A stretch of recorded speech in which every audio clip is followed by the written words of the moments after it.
Oops, I lost my recording. Anyway, those words meant hauberk meant what did it mean? Chainmail. Aquabus meant rifle. Blimp, said the Marquis laconically. I want you to go up to King Mark's chamber and see if the Bellamys have been dusting it and scrubbing it lately. Yes, my lord. Certainly, my lord, murmured the sergeant. Run off, then, King Mark's chamber, repeated the Marquis peevishly. But Sergeant Blimp showed no sign of stirring. Off with you, man! Are you deaf? Cried my lord crossly. It's... stammered the powerful-looking henchman. It's what? Inquired his master grimly. Speak up, you fool. Don't stand staring like that, you idiot. It's a long story, your lordship, stammered the troubled servant. A long story, cried Lord P, bursting into a pleasant, sneering laugh. What on earth are you murmuring about? Do what I tell you. Your lordship's orders were, burst out the man with a rush of hasty words, that I should have the whole place thoroughly cleaned this time, before you and my Lady Rachel came down. Mr. and Mrs. Bellamy wouldn't have a hand in it. They said they'd clean Lady Rachel's room, they said, but nothing more. So I had the removers van men come in and do it, the same as though down at your lordship's, but load from London. And to be frank with your lordship, I haven't been up there since. The men said as now they had cleaned up wonderful clean, and 'twere a good tidy job, they said, and so, seeing as Mr. and Mrs. Bellamy were not... The Marquis of P jumped incontinently to his feet. Incontinentally, yeah. Mr. Geard at first fancied he was going to strike the luckless sergeant. When they did not occur, he expected him to burst into a torrent of abuse and order him up to King Mark's chamber on pain of instant dismissal. But neither did that happen. To Mr. Garrett's complete astonishment, though, not, it seemed, to the astonishment of his son and daughter, the Marquis took not the slightest notice of poor Blimp, but walked hurriedly to the door, opened it, went out, and closed it behind him. The man turned shamefacedly to Lady Rachel. I durst go up there, your ladyship. I durst do it. I've served his lordship for 10 years, come good, come ill, and I have always done his bidding, and more than his bidding.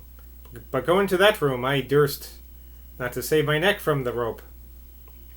It's all right, Blimp, said Lady Rachel kindly. Father won't really mind, don't you worry. He knows what he's got, if anyone as devoted as you are. He'll be perfectly all right. You better take away the tray now that you are here. Well, began Will Zoylan as soon as the man had departed.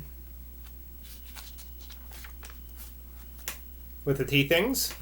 I expect I'd better be seeing that father doesn't come into any harm up there. He rose his feet like a great sulky tomcat, yawning contemptuously, ostentatiously, stretching himself and running his fingers through his yellow beard. And then he strolled heavily and leisurely to the door.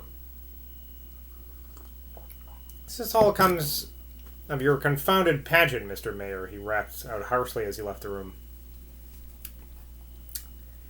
Left to themselves, the young girl got up too and came over to Mr. Geard's side. There was no room for her to sit on the arm of his chair, but she leaned against it, bending over him and pressing near to him. This tendency of Lady Rachel to nestle up very close to anyone she trusted, to touch them with her warm body, to yield herself to them, was it a sign that the child in her was not yet absorbed or subsumed in the young woman? Or was it simply an indication that no cruel life experience has yet warned her against following a natural, almost universal girlish impulse? Possibly the true explanation of her instinctive desire to let Mr. Geard touch her would have been found to have had more to do with him than with her. It is indeed undeniable that had the Mayor of Glastonbury been free to do exactly what he liked, he would have had now pulled her down upon his knees. But he was not at all a man to follow any erotic feeling the moment it appeared, and in place of doing this he contented himself with taking her hand. The girl's feelings were far too vague and floated and ephemeral for her to understand why it was that this taking of her hand at this moment gave her something of a cold chill and partook of the nature of a rebuff. But although Mr. Girard kept an iron lid firmly screwed down upon his erotic feelings, some inner disturbance, evoking a tantalizingly vivid sensation of what he might have felt, had he not screwed down this iron lid, must have communicated itself to the girl whose hand he held. "Did you take my side as you promised to?" she murmured tenderly. He pressed her fingers. "Not much need, little lady," he said. "Your father has no intention of handing you over to that woman in Bath. I suggested that you should stop with Miss Crow in Glastonbury. Miss Elizabeth Crow.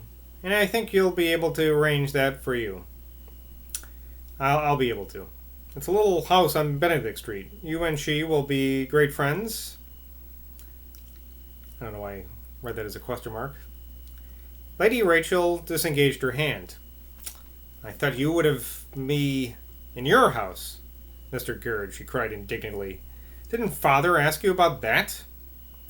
But Bloody Johnny was spared the embarrassment of explaining to her how little he desired to stir up the muddy waters of snobbishness in his sober dwelling by the entrance of the Marquis and Will Zoyland.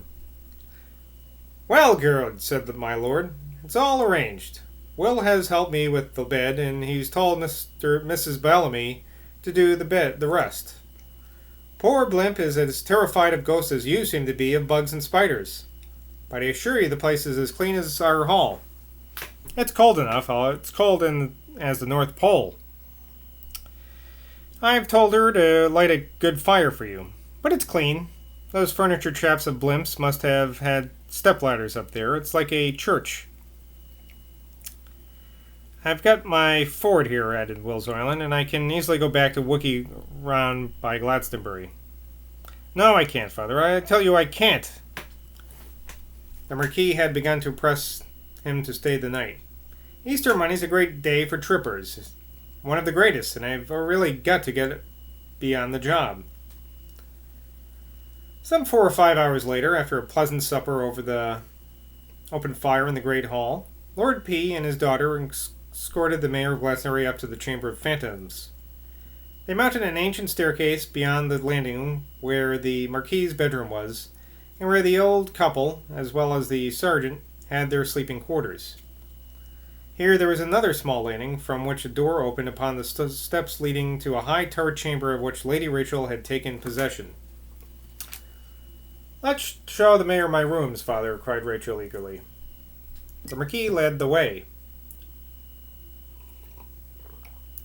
He carried in his hand a flat silver candlestick, from which the yellow candle flames, suddenly grown large and smoky, streamed backwards as a wind whistling through the arrow slits of the tower blew about them as they went slowly up.